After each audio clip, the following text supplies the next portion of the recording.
राजा शल्य का पराक्रम, अर्जुन अश्वत्थामा का युद्ध तथा राजा सुरथ का वध। संजय कहते हैं, महाराज, मद्रराज शल्य जब युधिष्ठिर को पीड़ा देने लगे, उस समय सात्यकी, भीमसेन, नकुल और सहदेव ने आकर शल्य को घेर लिया और उन्हें बींधना आरंभ कर दिया। भीमसेन ने शल्य को पहले 1 और फिर 7 बाणों से घायल किया। सात्यकी ने उन्हें 100 बाण मारकर सिंह के समान गर्जना की। नकुल ने 5 और सहदेव ने 7 बाणों से शल्य को बींधकर पुनः 7 सायकों से घायल किया। इन महारथियों से पीड़ित होकर भी शूरवीर शल्य रण में डटे रहे। उन्होंने सात्यकी को 25, भीमसेन को 73 और नकुल को 7 बाणों से बींध दिया। इसके बाद सहदेव के बाण सहित धनुष को काटकर उसे 21 सायकों से घायल किया। सहदेव ने भी दूसरा धनुष लेकर मामा जी को 5 बाण मारे, फिर 1 बाण से उनके सारथी को घायल किया। इसके बाद पुनः 3 बाण मारकर शल्य को पीड़ित कर दिया। तदनंतर भीमसेन ने 70, सात्यकी ने 9 तथा धर्मराज ने 60 बाण मारे। फिर शल्य ने भी प्रत्येक को 5-5 बाण मारकर बींध डाला। तब सात्यकी ने क्रोध में भरकर शल्य पर तोमर का प्रहार किया। भीमसेन ने सर्प के समान नाराज चलाया, नकुल ने शक्ति छोड़ी और सहदेव ने गदा तथा धर्मराज ने शतघ्नि का वार किया। इस तरह 5 वीरों के चलाए हुए 5 अस्त्र एक ही साथ शल्य की ओर छूटे, किंतु शल्य ने अपने शस्त्रों से मारकर उन सबको पीछे हटा दिया और सिंह के समान गर्जना की। शत्रु की यह गर्जना सात्यकी से सही नहीं गई। उन्होंने 2 बाणों से मद्रराज को और 3 से उनके सारथी को बींध डाला। तब शल्य ने क्रोध में भरकर पांडव पक्ष के उन सभी महारथियों को 10-10 बाण मारे। इस प्रकार शल्य के द्वारा बाधा पाकर वे महारथी अब उनके सामने ठहर नहीं सके। मद्रराज का यह पराक्रम देखकर दुर्योधन ने समझ लिया कि अब पांडव, पांचाल तथा सृंजय वीर मरे हुए के समान हैं। तदनंतर धर्मराज युधिष्ठिर ने एक शूरप्र के द्वारा शल्य के चक्र रक्षक को मार डाला। यह देख शल्य ने बाणों की झड़ी लगाकर पांडव सैनिकों को आच्छादित कर दिया। उस समय राजा युधिष्ठिर सोचने लगे कि आज के युद्ध में मैं भगवान श्री कृष्ण की कही हुई बात कैसे पूर्ण कर सकता हूँ। कहीं ऐसा ना हो कि मद्रराज क्रोध में भरकर मेरी सारी सेना का ही संहार कर डालें। वे इस प्रकार विचार कर ही रहे थे कि घोड़े, हाथी और रथियों की सेना के साथ पांडव सैनिक वहां आ पहुंचे और मद्रराज को सब ओर से पीड़ित करने लगे। किंतु मद्रराज शल्य ने पांडवों द्वारा की हुई अस्त्र वर्षा को शांत कर दिया। इसके बाद हम लोगों ने राजा शल्य की बाण वृष्टि देखी। उनके बाण आसमान से गिरती हुई टिड्डियों के समान जान पड़ते थे। उस समय आकाश सायकों से ठसाठस भर गया था तथा घना अंधकार छा जाने के कारण पांडवों की या हमारे पक्ष की कोई भी वस्तु सूझ नहीं पड़ती थी। मद्रराज की बाण वर्षा से पांडव सेना को विचलित होती देख सबको बड़ा आश्चर्य हुआ। युधिष्ठिर तथा भीमसेन आदि महारथी यद्यपि बहुत घायल हो चुके थे, तो भी वे उस युद्ध में शल्य को छोड़कर न जा सके, उनसे लड़ते ही रहे। दूसरी ओर अश्वत्थामा तथा उसके पीछे चलने वाले त्रिगर्त देश के महारथियों ने बहुत से बाण मारकर अर्जुन को घायल कर दिया। तब धनंजय ने 3 बाणों से द्रोण कुमार को और 2-2 बाणों से अन्य महारथियों को बींध डाला। तत्पश्चात उन्होंने पुनः बाण बरसाना आरंभ किया। इससे आपके पक्ष के योद्धा बहुत घायल हो गए। इसके बाद उन्होंने भी इतनी बाण वर्षा की कि अर्जुन के रथ की बैठक थोड़ी ही देर में भर गई। श्री कृष्ण और अर्जुन के सारे अंग बाणों से बिंध गए। यह देख आपके सैनिकों को बड़ा हर्ष हुआ। महाराज, उस समय आपके योद्धाओं ने अर्जुन की जो दशा की, वैसी न तो पहले कभी देखी गई और न सुनी ही गई थी। उनके रथ में सब ओर विचित्र पंख वाले बाण धसे हुए थे। तदनंतर अर्जुन भी आपकी सेना पर बाण वर्षा करने लगे। उनके नामाक्षरों से अंकित बाणों की मार खाते हुए कौरव सैनिकों को सब कुछ अर्जुनमय ही प्रतीत होने लगा। अर्जुन रूपी आग आपके योद्धा रूपी ईंधनों को बड़े वेग से भस्म करने लगी। साइकों की चोट से बचाने के लिए जिन पर लोहे के आवरण पड़े हुए थे, ऐसे-ऐसे 2000 रथों का अर्जुन ने विध्वंस कर डाला। जैसे प्रलयकालीन अग्नि इस चराचर जगत को दग्ध करके धूम रहित होकर दमकने लगती है, उसी प्रकार पार्थ भी शत्रुओं का संहार करके देदीप्यमान हो रहे थे। पांडु नंदन का यह पराक्रम देख अश्वत्थामा ने सामने आकर उन्हें आगे बढ़ने से रोका। फिर तो उन दोनों में भीषण बाण वर्षा होने लगी और बहुत देर तक एक सा ही युद्ध चलता रहा। फिर अश्वत्थामा ने 12 बाणों से अर्जुन को और 10 से श्री कृष्ण को बींध डाला। तब अर्जुन ने भी हंसकर गांडीव की टंकार की और बाणों से गुरुपुत्र की पूजा करके उसके घोड़ों और सारथी को मार डाला। अब अश्वत्थामा ने उसी रथ पर खड़ा हो एक लोहे का मूसल लेकर उसे अर्जुन पर दे मारा, किंतु अर्जुन ने सहसा उसके 7 टुकड़े कर डाले। यह देख द्रोण कुमार ने कुपित हो अर्जुन पर एक भयंकर परिघ का प्रहार किया, परंतु पार्थ ने 5 बाण मारकर उसके भी टुकड़े-टुकड़े कर डाले। साथ ही 3 भल्लों से द्रोण कुमार को खूब घायल किया। अर्जुन के प्रहार से अत्यंत आहत हो जाने पर भी द्रोण कुमार को घबराहट नहीं हुई। वह अपने पुरुषार्थ का भरोसा करके रण में डटा रहा और पंचाल देश के महारथी सुरथ पर बाणों की वर्षा करने लगा। सुरथ भी अश्वत्थामा की ओर दौड़ा और उसके ऊपर बाणों की बौछार करने लगा। यह देखकर अश्वत्थामा को बड़ा क्रोध हुआ। उसकी भौहों में 3 जगह बल पड़ गए। अब उसने धनुष पर काल दंड के समान भयंकर नाराज चढ़ाया और उसे सुरथ को लक्ष्य करके छोड़ दिया।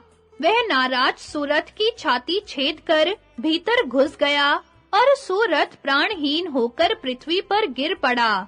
वीरवर सुरथ के मारे जाने पर अश्वत्थामा उसी के रथ पर जा बैठा और संशप्तकों की सेना साथ लेकर अर्जुन से युद्ध करने लगा। दोपहरी का वक्त था। उस समय अर्जुन का शत्रुओं के साथ महान संग्राम हुआ, जो यमलोक की आबादी बढ़ाने वाला था। वहां कौरव योद्धाओं का पराक्रम देखकर तथा उनके साथ जो अर्जुन अकेले ही युद्ध कर रहे थे, इसको लक्ष्य करके हम लोगों को बड़ा आश्चर्य शल्य का पराक्रम तथा शल्य के साथ युधिष्ठिर का युद्ध। संजय कहते हैं, महाराज, एक और दुर्योधन और धृष्टद्युम्न में महान संग्राम छिड़ा था, जिसमें बाणों और शक्तियों का ही अधिक प्रहार हो रहा था। दोनों ही ओर से साइकों की सहस्त्रों धाराएं बरस रही थी। पहले दुर्योधन ने ही धृष्टद्युम्न को 5 बाण मारे, तब धृष्टद्युम्न ने भी 70 बाण मारकर दुर्योधन को विशेष पीड़ा पहुंचाई। यह देख उसके भाइयों ने बहुत बड़ी सेना के साथ आकर धृष्टद्युम्न को चारों ओर से घेर लिया। घिर जाने पर भी वह अस्त्र संचालन में अपने हाथों की फुर्ती दिखाता हुआ युद्ध में निर्भय विचर रहा था। दूसरी ओर शिखंडी अपने साथ प्रभद्रकों की सेना लेकर कृपाचार्य और कृतवर्मा से युद्ध कर रहा था।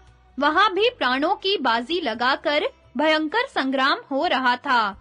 इधर राजा शल्य बाणों की झड़ी लगाकर सात्यकी तथा भीमसेन सहित समस्त पांडवों को पीड़ित कर रहे थे। साथ ही वे नकुल और सहदेव से भी भिड़े हुए थे। जब शल्य अपने बाणों से पांडव महारथियों को आहत कर रहे थे, उस समय उन्हें कोई अपना रक्षक दिखाई नहीं देता था। इसी समय शूरवीर नकुल ने अपने मामा पर बड़े वेग से धावा किया और बाणों की वर्षा से उन्हें आच्छादित कर दिया। फिर हंसते-हंसते उसने 10 बाणों से शल्य की छाती छेद डाली। अपने भांजे के द्वारा पीड़ित होकर शल्य भी उसे तीखे बाणों का निशाना बनाने लगे।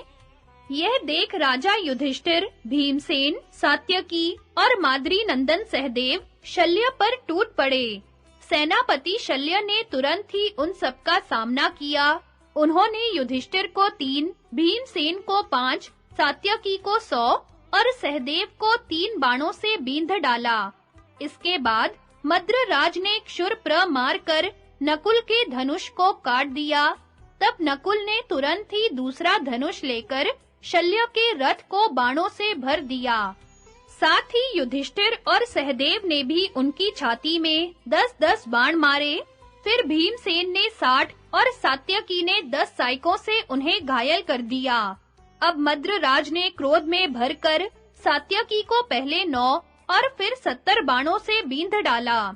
इसके बाद उसके धनुष को काटकर रथ के घोड़ों को भी मौत के घाट उतार दिया।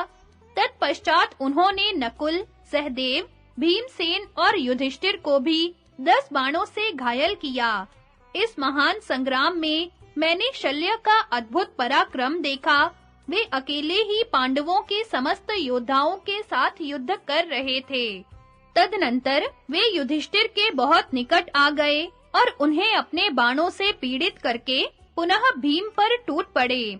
उस समय राजा शल्य की फुर्ती तथा अस्त्र संचालन की कुशलता देखकर आपके तथा शत्रु पक्ष के योद्धाओं ने उनकी बहुत प्रशंसा की। शल्य के बाणों से अत्यंत घायल होकर जब पांडव योद्धा कष्ट पाने लगे, तो युधिष्ठिर के पुकारने और मना करने पर भी वे युद्ध का मैदान छोड़कर भाग चले। इससे धर्मराज को बड़ा अमर्ष हुआ। उन्होंने निश्चय कर लिया कि मेरी विजय हो या मृत्यु, युद्ध अवश्य करूंगा। फिर तो वे अपने पुरुषार्थ का भरोसा करके शल्य को बाणों से पीड़ित करने लगे तथा भगवान श्री कृष्ण और अपने सब भाइयों को बुलाकर बोले, मैं अपने मन की बात बताता हूँ। मेरे पहियों की रक्षा करने वाले माद्री कुमार नकुल और सहदेव अब क्षत्रिय धर्म को सामने रखकर अपने मामा से अच्छी तरह लड़ें। आज या तो शल्य मुझे मार डालेंगे या मैं ही उनका वध करूंगा। मेरी इस बात को तुम लोग सत्य समझो। इस समय पहियों की रक्षा का भार सात्यकी और धृष्टद्युम्न पर रहा। सात्यकी दाएं पहिए की रक्षा करें और धृष्टद्युम्न बाएं की। अर्जुन पृष्ठ भाग की रक्षा में रहें और भीमसेन मेरे आगे-आगे चलें। ऐसी व्यवस्था हो जाने पर मैं इस महासमर में शल्य से अधिक प्रबल हो जाऊंगा। राजा की आज्ञा पाकर सबने वैसा ही किया, क्योंकि सभी उनका प्रिय करने वाले थे। फिर तो पांडव सेना में बड़ा उत्साह छा गया। पांचाल, सोमक और मत्स्य देशीय वीर अत्यंत हर्ष में भर गए। युधिष्ठिर ने विजय अथवा मृत्यु की प्रतिज्ञा करके मद्रराज पर चढ़ाई की। उस समय शंख और भेरियां बजने लगी। पांचाल योद्धा सिंहनाद करते हुए मद्रराज पर टूट पड़े, परंतु आपके पुत्र दुर्योधन तथा मद्रराज शल्य ने उन्हें आगे बढ़ने से रोक दिया। अब शल्य युधिष्ठिर पर बाणों की बौछार करने लगे। दुर्योधन भी साइकों की वर्षा करता हुआ अपनी अस्त्र विद्या का परिचय देने लगा। उस समय भीमसेन दुर्योधन से भिड़ गए। धृष्टद्युम्न, सात्यकी, नकुल और सहदेव ने शकुनी आदि वीरों का सामना किया। फिर तो घमासान युद्ध होने लगा। दुर्योधन ने भीमसेन की ध्वजा काट दी, उनके धनुष के टुकड़े-टुकड़े कर डाले। तब भीमसेन ने शक्ति का प्रहार करके दुर्योधन की छाती छेद डाली। वह मूर्छित होकर रथ की बैठक में गिर पड़ा। दुर्योधन के मोहाच्छन्न हो जाने पर भीम ने क्षुरप्र से उसके सारथी का सिर धड़ से अलग कर दिया। सारथी के मरते ही उसके घोड़े जोर से भागे। उस समय हाहाकार मच गया। अश्वत्थामा, कृपाचार्य और कृतवर्मा आपके पुत्र को बचाने के लिए दौड़े। उधर युधिष्ठिर तेज किए हुए भल्लों से हजारों कौरव योद्धाओं का संहार करने लगे। वे जिस सेना की ओर जाते, उसी को बाणों से मार गिराते थे। घोड़े, सारथी, ध्वजा और रथ के सहित रथियों का, घुड़सवारों सहित घोड़ों का तथा हजारों पैदलों का उन्होंने सफाया कर डाला। फिर चारों ओर बाणों की झड़ी लगाते हुए वे मद्रराज शल्य की ओर दौड़े। युधिष्ठिर का ऐसा पराक्रम देख आपके सभी सैनिक थर्रा उठे। केवल शल्य ने उनका सामना किया। वे दोनों क्रोध में भरकर शंख बजाते और एक दूसरे को ललकारते तथा डराते हुए पास आ गए। फिर शल्य ने अपने बाणों की बौछार से युधिष्ठिर को ढक दिया तथा युधिष्ठिर ने भी शल्य पर बाणों की झड़ी लगा दी। उसी समय उन दोनों वीरों को देखकर समस्त सैनिक इस बात का निश्चय नहीं कर सके कि इनमें से किसकी विजय होगी। इसी बीच में शल्य ने युधिष्ठिर को 100 बाण मारे और उनका धनुष भी काट दिया। तब युधिष्ठिर ने दूसरा धनुष लेकर शल्य को 300 बाणों से बींध डाला और क्षुरप्र मारकर उनके धनुष को भी खंडित कर दिया। फिर 2 बाणों से उनके पार्श्व रक्षक तथा सारथी को मौत के घाट उतारकर एक भल्ल से उनके रथ की ध्वजा भी काट डाली। यह देखकर दुर्योधन की सेना में भगदड़ मच गई। मद्रराज को इस दुरवस्था में पड़े देख अश्वत्थामा दौड़ा आया। उन्हें अपने रथ में बिठाकर वह बड़ी तेजी के साथ भाग गया। उस समय युधिष्ठिर सिंह के समान गर्जना करने लगे और मद्रराज शल्य विधि पूर्वक सजाए हुए दूसरे रथ पर बैठकर पुनः उनका सामना करने आ गए। शल्य के रथ पर निशाना बेधने वाली मशीन भी थी, जिसे देखते ही शत्रुओं के रोंगटे खड़े हो जाते थे। शल्य का वध। संजय कहते हैं, तदनंतर मद्रराज शल्य मेघ के समान बाणों की वर्षा करने लगे।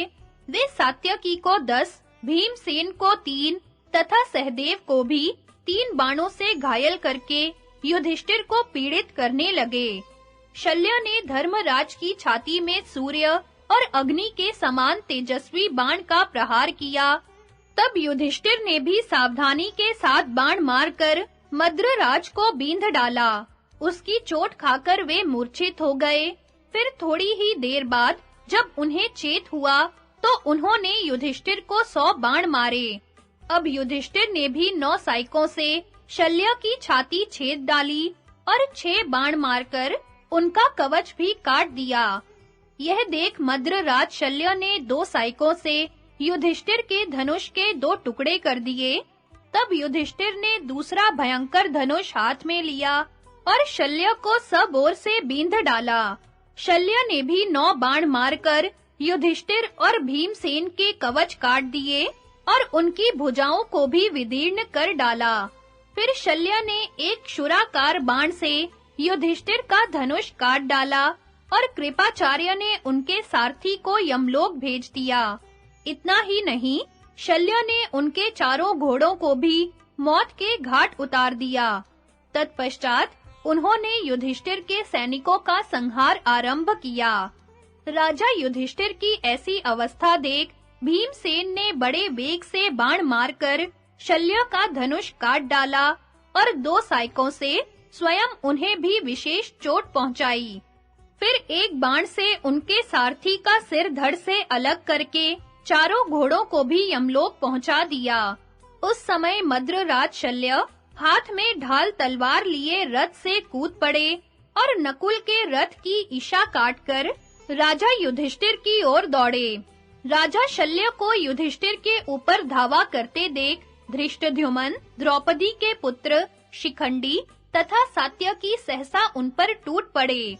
तदनंतर भीमसेन ने 9 बाणों से शल्य की ढाल के टुकड़े-टुकड़े कर दिए और एक भल्ल मारकर उनकी तलवार भी काट डाली और अत्यंत हर्ष में भरकर आपकी सेना में विचरते हुए वे जोर-जोर से सिंहनाद करने लगे। उनकी भयंकर गर्जना सुनकर खून से लथपथ हुई आपकी सेना मूर्छित हो गई। उसे दिशाओं का भी भान न रहा। तत्पश्चात शल्य युधिष्ठिर की ओर बढ़े और युधिष्ठिर शल्य की ओर।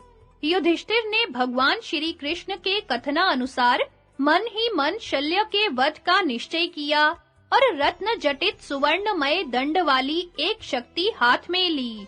फिर क्रोध से जलती हुई आंखें उठाकर उन्होंने मद्रराज की ओर देखा। उस समय मद्रराज शल्य धर्मराज युधिष्ठिर की दृष्टि पड़ने से भस्म नहीं हो गए। यही सबसे बड़े आश्चर्य की बात मालूम हुई। तदनंतर युधिष्ठिर ने उस दमकती हुई भयंकर शक्ति को मद्रराज के ऊपर बड़े वेग से चलाया। जोर से फेंकने के कारण उससे आग की चिंगारियां छूटने लगी। पांडवों ने चंदनमाला और उत्तम आसन आदि के द्वारा सदा ही उस शक्ति की पूजा की थी। वह प्रलयकालीन अग्नि के समान प्रज्वलित तथा अथर्वा अंगीरा द्वारा उत्पन्न की हुई कृत्या के समान भयंकर थी। उसमें जलचर, थलचर तथा नभचर जीवों को भी बलपूर्वक नष्ट करने की शक्ति थी। विश्वकर्मा ने ब्रह्मचर्या आदि नियमों का पालन करके उसका निर्माण किया था। वह ब्रह्मद्रोहियों का विनाश करने वाली और लक्ष्य भेदने में अचूक थी। बल और प्रयत्न के द्वारा उसका वेग बहुत बढ़ गया था। युधिष्ठिर ने उसे भयंकर मंत्रों से अभिमंत्रित करके बड़े यत्न के साथ उसे अपने शत्रु मद्रराज पर छोड़ा था। एक तो वह पूरा बल लगाकर छोड़ी गई थी, दूसरे उसकी शक्ति को रोकना किसी के लिए भी असंभव था। तो भी उसकी चोट सहने के लिए मद्रराज शल्य गरज उठे, किंतु वह शक्ति उनकी छाती छेदती हुई शरीर के मर्म स्थानों को विदीर्ण कर पृथ्वी में समा गई और राजा का विशाल यश भी अपने साथ ही लेती गई। उनका सारा अंग छिन्न भिन्न हो गया और वे लहूलुहान होकर प्रेम से पृथ्वी का आलिंगन करते हुए से गिर पड़े। तदनंतर राजा युधिष्ठिर ने धनुष उठाया और तेज किए हुए भल्लों से एक ही क्षण में बहुत से शत्रुओं का नाश कर डाला। उनके बाणों से आच्छादित होने के कारण आपके सैनिकों ने आंखें मीच ली और आपस में ही एक दूसरे को घायल करके वे बहुत कष्ट पाने लगे। उस समय उनके शरीरों से खून की धाराएं बह रही थी और वे अपने अस्त्र-शस्त्र खोकर जीवन से भी हाथ धो रहे थे। मद्रराज का एक छोटा भाई था जो अभी नव युवक था। वह सभी गुणों में अपने भाई की बराबरी करता था। शल्य के मारे जाने पर वह पांडु नंदन युधिष्ठिर पर चढ़ आया और बड़ी शीघ्रता के साथ उन्हें नाराजों का निशाना बनाने लगा। तब धर्मराज ने उसे 6 बाणों से बींध डाला और 2 क्षुराकार साइकों से उसके धनुष तथा ध्वजा को भी काट गिराया। फिर एक तेज किए हुए भल्ल के द्वारा उन्होंने उसका मस्तक काट लिया। तब खून से रंगा हुआ उसका धड़ रथ से नीचे गिर पड़ा। यह देखकर कौरव सेना में भगदड़ मच गई। उस समय सात्यकी भागते हुए कौरवों पर भी बाण बरसाने लगा, किंतु कृतवर्मा ने वहां पहुंचकर उसे आगे बढ़ने से रोक लिया। अब वे ही दोनों एक दूसरे पर बाणों की बौछार करने लगे। कृतवर्मा ने 10 बाणों से सात्यकी को और 3 से उसके घोड़ों को घायल कर दिया। फिर एक बाण मारकर उसके धनुष को काट डाला। सात्यकी ने उसे फेंककर दूसरा धनुष उठाया और कृतवर्मा की छाती में 10 बाण मारे। फिर अनेकों भल्लों के प्रहार से उसके रथ और जुए की ईशा को काट डाला। यही नहीं, उसके घोड़ों, पार्श्व रक्षकों तथा सारथी को भी मौत के घाट उतार दिया। कृतवर्मा को रथहीन देख कृपाचार्य ने उसे अपने रथ पर बिठा लिया और दूर हटा ले गए। अब दुर्योधन की सेना फिर भागने लगी। पांडवों को वेग से आते और अपनी सेना को भागती देख दुर्योधन ने अकेले ही समस्त पांडवों को रोका। वह रथ पर बैठे हुए पांडु पुत्रों पर, धृष्टद्युम्न पर और आनर्त देश के राजा पर बाणों की वर्षा करने लगा। जैसे मरण धर्मा मनुष्य अपनी मौत को नहीं टाल सकते, उसी प्रकार ये पांडव महारथी दुर्योधन को नहीं लांघ सके। इसी बीच में कृतवर्मा भी दूसरे रथ पर बैठकर वहां आ पहुंचा।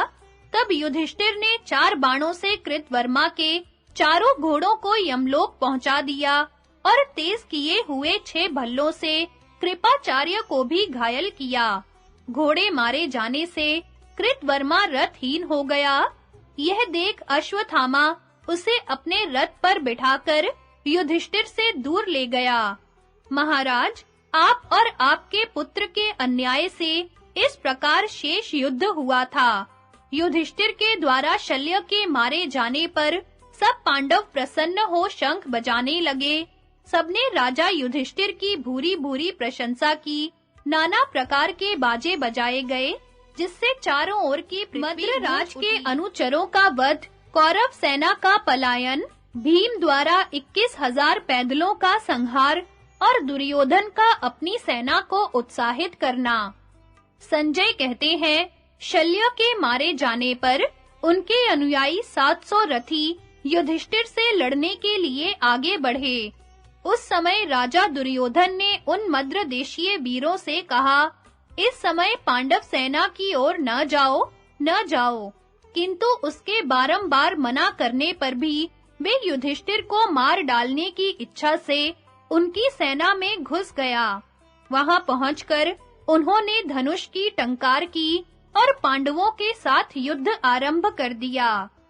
उधर अर्जुन ने सुना कि शल्य मारे गए और उनका प्रिय करने वाले मद्रदेशीय महारथी धर्मराज को पीड़ित कर रहे हैं, तो वे गांडीव की टंकार करते हुए वहां आ पहुंचे। उस समय अर्जुन, भीम, नकुल, सहदेव, सात्यकी, द्रौपदी के पांचों पुत्र, धृष्टद्युम्न, शिखंडी तथा पांचाल और सोमक योद्धा युधिष्ठिर की रक्षा करने के लिए उन्हें चारों ओर से घेर कर खड़े हो गए। इतने में ही मद्रदेशीय योद्धा वहां चिल्लाकर कहने लगे, अरे, वह राजा युधिष्ठिर कहाँ है? उसके शूरवीर भाई भी दिखाई नहीं देते। धृष्टद्युम्न, सात्यकी, द्रौपदी के पुत्र, शिखंडी तथा अन्य पांचाल महारथी कहाँ हैं? इस तरह बकवाद करने वाले उन मद्रराज के अनुचरों को द्रौपदी के महारथी पुत्रों ने मारना आरंभ कर दिया। उस समय दुर्योधन ने उन्हें आश्वासन देते हुए पुनः मना किया, किंतु किसी ने उसकी आज्ञा नहीं मानी। तब शकुनी ने दुर्योधन से कहा, भारत, तुम्हारे रहते-रहते ऐसा होना कदापि उचित नहीं है कि मद्रराज की सेना मारी जाए और हम खड़े-खड़े तमाशा देखते रहें। यह शपथ ली जा चुकी है कि हम सब लोग एक साथ रहकर लड़ें। ऐसी दशा में शत्रुओं को अपनी सेना का संहार करते देखकर भी तुम क्यों सहन किए जा रहे हो? दुर्योधन बोला, मैं क्या करूं? बारंबार मना करने पर भी इन्होंने मेरी आज्ञा नहीं मानी है। सब एक साथ पांडव सेना में घुस गए हैं। शकुनी ने कहा, संग्राम में आए हुए सैनिक जब क्रोध में भर जाते हैं, तो वे स्वामी की भी आज्ञा नहीं मानते। अतः इनके ऊपर क्रोध नहीं करना चाहिए। यह इनकी उपेक्षा करने का समय नहीं है। हम सब लोग एक साथ होकर चलें और यत्न पूर्वक मद्रराज के सैनिकों की रक्षा करें। शकुनी के ऐसा कहने पर राजा दुर्योधन बहुत बड़ी सेना साथ ले अपने सिंहनाद से पृथ्वी को कंपायमान सा करता हुआ चला। उस दल में मैं भी था। उधर पांडवों और मद्रराज के सैनिकों में युद्ध छिड़ा हुआ था। अभी एक मुहूर्त भी नहीं बीतने पाया था कि मद्रदेशीय योद्धा पांडवों से हाथापाई करके मौत के मुंह में जा पड़े। हमारे पहुंचते-पहुंचते उनका सफाया हो गया। सब और उनके धड़ ही धड़ दिखाई देते थे। उस समय पांडव हर्ष में भरकर किलकारियां मार रहे थे। उनके मरने पर हम लोगों को वहां आते देख पांडव योद्धा शंख ध्वनि के साथ बाणों की सनसनाहट फैलाते हुए हम पर टूट पड़े। वे विजयोल्लास से सुशोभित हो रहे थे। उनकी मार पड़ने से दुर्योधन की सेना पुनः भयभीत होकर चारों ओर भागने लगी। राजन, शल्य के मारे जाने से सभी कौरव हतोत्साह हो गए थे। उस समय किसी भी योद्धा की न तो सेना इकट्ठी करने की इच्छा होती थी और न पराक्रम दिखाने की। भीष्म, द्रोण और कर्ण के मरने पर जैसा दुख और भय हुआ था, वही भय हम लोगों पर फिर सवार हो गया। विजय की ओर से पूर्ण निराश हो गए।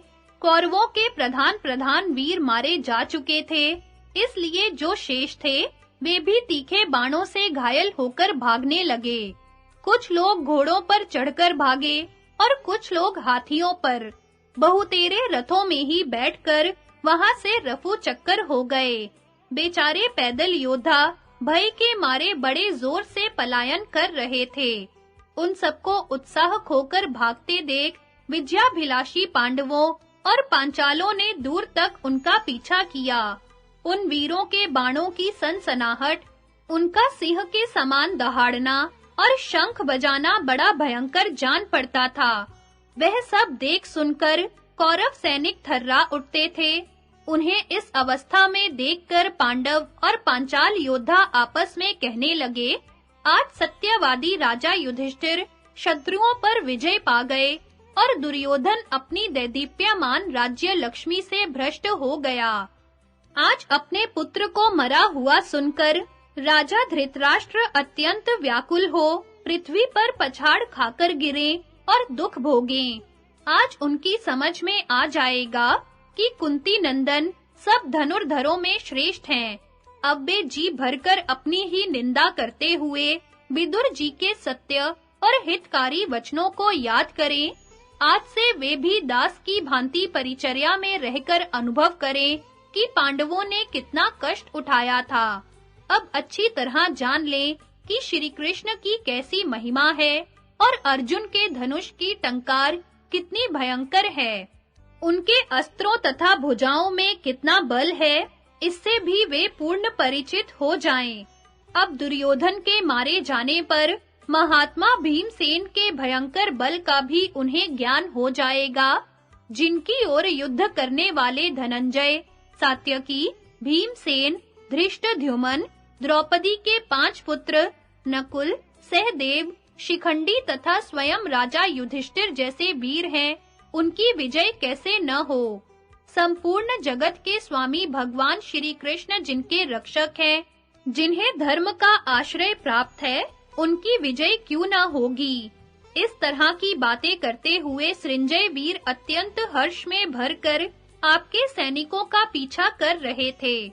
इसी समय अर्जुन ने रथ सेना पर धावा किया। नकुल, सहदेव और सात्यकी ने शकुनी पर चढ़ाई की। इधर अपने सैनिकों को भीमसेन के भय से भागते देख दुर्योधन ने सारथी से कहा, सूत, यह देख पांडव किस तरह मेरी सेना को खदेड़ रहे हैं। यदि संपूर्ण सेना के पीछे मैं स्वयं मौजूद रहूं, तो अर्जुन मुझे लांघकर आगे बढ़ने का साहस नहीं कर सकते। इसलिए तू मेरे घोड़ों को धीरे-धीरे हाँककर सेना के पिछले भाग की रक्षा करता हुआ ले चल। मेरे रहने से जब पांडवों का बढ़ाव रुक जाएगा, तब भागती हुई सेना फिर लौट आएगी। दुर्योधन का शूर वीरों के योग्य वचन सुनकर सारथी ने घोड़ों को धीरे-धीरे बढ़ाया। उस समय वहां हाथी सवार, घुड़सवार और रथियों का पता नहीं था। केवल 21,000 पैदल योद्धा प्राणों का मोह छोड़कर युद्ध के लिए आकर डट गए। फिर तो हर्ष में भरे हुए उन योद्धाओं और पांडवों में घोर घमासान युद्ध होने लगा। उस समय भीमसेन ने चतुरंगिणी सेना साथ लेकर उन वीरों का सामना किया। वे भी भीम पर ही टूट पड़े और उन्हें चारों ओर से घेरकर बाणों का प्रहार करने लगे। उन्होंने भीमसेन को कैद कर लेने की भी कोशिश की। यह देखकर भीमसेन को बड़ा क्रोध हुआ। वे रथ से कूद पड़े और हाथ में बहुत बड़ी गदा ले पांव प्यादे ही दंडधारी यमराज की भांति आपके सैनिकों का संहार करने लगे। उन्होंने अपनी गदा से उन 21,000 योद्धाओं को मार गिराया। पैदलों की वह मरी हुई सेना बड़ी भयंकर दिखाई देती थी। इसी समय युधिष्ठिर आदि ने आपके पुत्र दुर्योधन पर धावा किया, किंतु वे उसके पास तक न पहुंच सके। वहां हम लोगों ने आपके पुत्र का अद्भुत पराक्रम देखा। समस्त पांडव एक साथ होकर भी अकेले दुर्योधन को परास्त नहीं कर सके। उस समय दुर्योधन ने देखा कि मेरी सेना भागने का निश्चय करके अभी थोड़ी ही दूर तक गई है। तब उसने सैनिकों को पुकार कर कहा, अरे, इस तरह भागने से क्या लाभ है? अब तो शत्रुओं के पास बहुत थोड़ी सेना रह गई है, तथा श्री कृष्ण और अर्जुन भी बहुत घायल हो चुके हैं। ऐसी दशा में यदि साहस करके हम लोग रण में डटे रहें, तो हमारी विजय अवश्य होगी। तुम पांडवों के अपराध तो कर ही चुके हो। यदि विलग-विलग होकर भागोगे, तो पांडव पीछा करके तुम्हें अवश्य मार डालेंगे। इस प्रकार जब मरना अवश्यम भावी है, तो युद्ध में मरने से ही हम लोगों का कल्याण है। जब शूरवीर और कायर सबको ही मौत मार डालती है, तो कौन ऐसा मूर्ख है जो क्षत्रिय कहलाकर भी युद्ध से मुंह मोड़े? संग्राम में क्षत्रिय धर्म के अनुसार लड़ते-लड़ते यदि मृत्यु भी हो जाए, तो वह परिणाम में सुख देने वाली है। युद्ध के द्वारा मृत्यु को वरण करना क्षत्रिय के लिए सनातन धर्म है। यदि वह युद्ध में जीत जाए, तो यहाँ ही सुख भोगता है, और मारा गया तो परलोक में जाकर महान फल का भागी होता है। अतः क्षत्रिय के लिए युद्ध से उत्तम दूसरा कोई मार्ग नहीं है। दुर्योधन की बात सुनकर राजाओं ने उसकी प्रशंसा की और पुनः पांडवों पर धावा किया।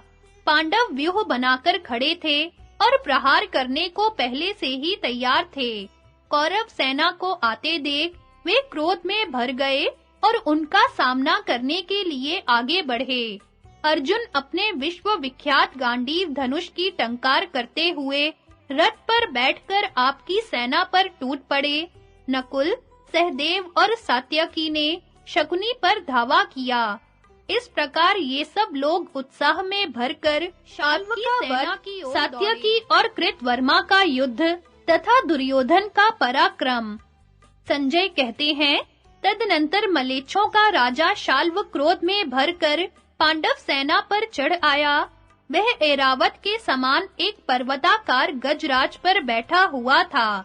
उसने इंद्र वज्र के समान अत्यंत भयंकर बाणों से पांडवों को बींधना आरंभ किया। उसके बाण छोड़ने और सैनिकों को यमलोक पहुंचने में कितनी देर लगती है, इसे कौरव या पांडव कोई भी नहीं जान सके। मलेच्छ राज का वह हाथी यद्यपि अकेला ही रणभूमि में विचर रहा था, तो भी पांडव, सृंजय और सोमक उसे हजारों की संख्या में देखते थे। सब ओर वही वह नजर आता था। वह शत्रुओं की सेना को चारों ओर भगाने लगा। योद्धा अत्यंत भयभीत हो जाने के कारण अब समर भूमि में ठहर नहीं सके। आपस में ही धक्के खाकर कुचले जाने लगे।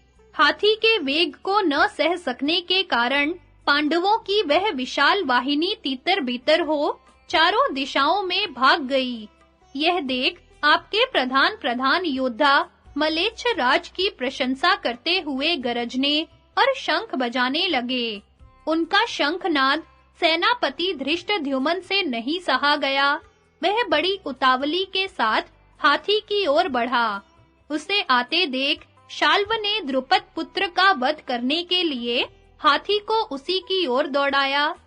तब धृष्टद्युम्न ने 3 भयंकर नाराचों से हाथी को बींध डाला। फिर उसके कुंभस्थल को लक्ष्य करके उसने 500 नाराज और मारे। हाथी उन प्रहारों से घायल होकर पीछे की ओर भागा, किंतु शाल्व ने सहसा उसको लौटाकर धृष्टद्युम्न के रथ की ओर बढ़ा दिया। गजराज को पुनः अपनी ओर आता देख धृष्टद्युम्न भय से घबरा गया और हाथ में गदा ले बड़े वेग के साथ रथ से कूद पड़ा। इतने में ही हाथी ने रथ के पास पहुंचकर घोड़ों और सारथी को कुचल डाला। फिर जोर-जोर से गर्जना करते हुए उसने रथ को सूंड से उठाकर जमीन पर पटक दिया। उस समय पांचाल राजकुमार को शाल्व के हाथी से पीड़ित देख भीमसेन, शिखंडी और सात्यकी सहसा उसके पास आए। आते ही उन्होंने अपने बाणों से हाथी का वेग रोक दिया।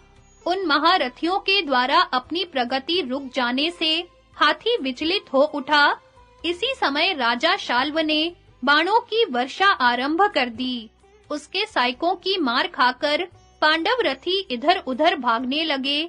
शाल्व का यह पराक्रम देख पांचालों और सृंजियों ने हाहाकार करते हुए उसके गजराज को चारों ओर से घेर लिया।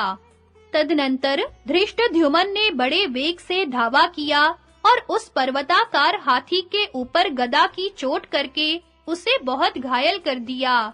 उस आघात से हाथी का कुंभस्थल फट गया और वह चिंघाड़कर मुख से रक्त वमन करता हुआ धराशायी हो गया। इतने में ही सात्यकी ने एक तीक्ष्ण भल्ल से शाल्व का सिर धड़ से अलग कर दिया। तब वह मलेच्छराज उस गजराज के साथ ही धरती पर गिर पड़ा। शाल्व के मारे जाने पर आपकी सेना का व्यूह टूट गया। सब सैनिक तितर-बितर हो गए। यह देख महारथी कृतवर्मा ने आगे बढ़कर शत्रुओं की सेना को रोक दिया। उसे रणभूमि में डटा हुआ देख आपके भागे हुए सैनिक भी लौट आए। उस समय प्राणों की भी परवाह न करके लौटे हुए कौरवों का पांडवों के साथ घोर युद्ध होने लगा। कृतवर्मा की युद्ध कला आश्चर्यजनक थी। अकेला होने पर भी उसने समस्त पांडव सेना को आगे बढ़ने से रोक दिया। कौरव हर्ष में भरकर सिंहनाद करने लगे। उनकी गर्जना सुनकर पांचाल योद्धा थर्रा उठे। इतने में महाबाहु सात्यकी वहां आ पहुंचा। आते ही उसकी राजा क्षेमधूर्ति से मुठभेड़ हुई। सात्यकी ने 7 बाण मारकर उन्हें तत्काल यमलोक पहुंचा दिया। यह देख कृतवर्मा ने बड़े वेग से सात्यकी पर धावा किया। फिर दोनों महारथी एक दूसरे से भिड़ गए। थोड़ी ही देर में उस युद्ध ने बड़ा भयंकर रूप धारण किया।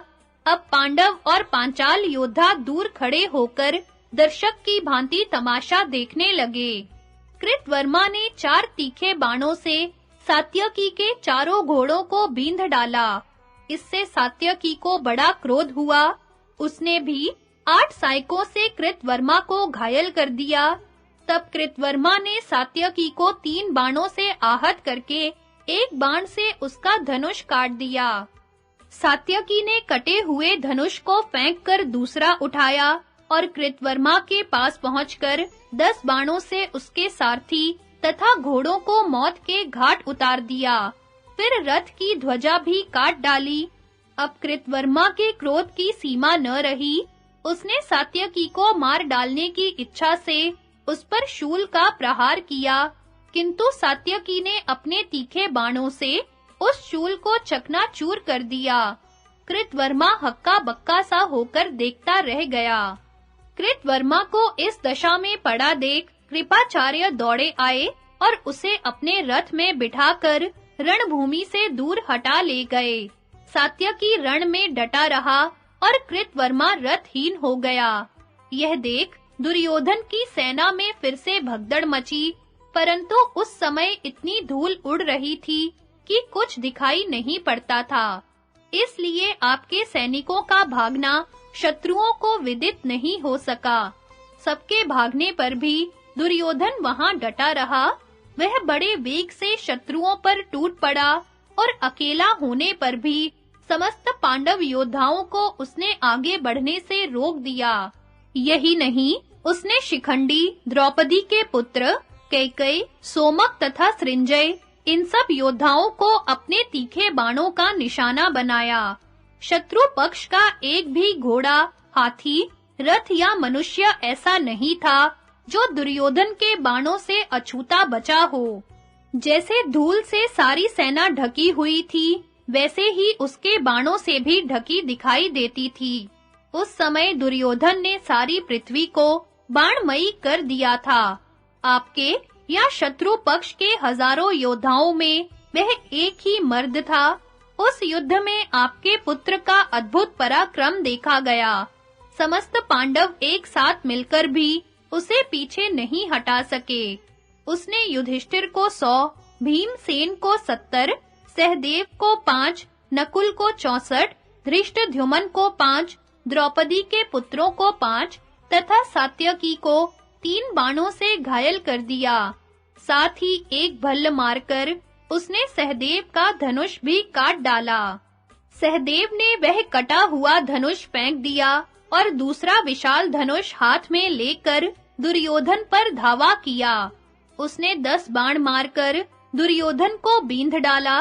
तत्पश्चात नकुल ने 9, सात्यकी ने 1, द्रौपदी के पुत्रों ने 73, धर्मराज ने 5 और भीमसेन ने 80 बाण मारकर उसे खूब पीड़ा पहुंचाई। इस प्रकार चारों ओर से बाणों की बौछार होने पर भी दुर्योधन ने पीछे पैर नहीं हटाया। उस समय उसकी फुर्ती, उसकी सफाई तथा उसकी वीरता सब सीमातीत दिखाई पड़ती थी। इसी समय शकुनी ने युधिष्ठिर के चारों घोड़ों को मार डाला और उन्हें भी बाणों से पीड़ित किया।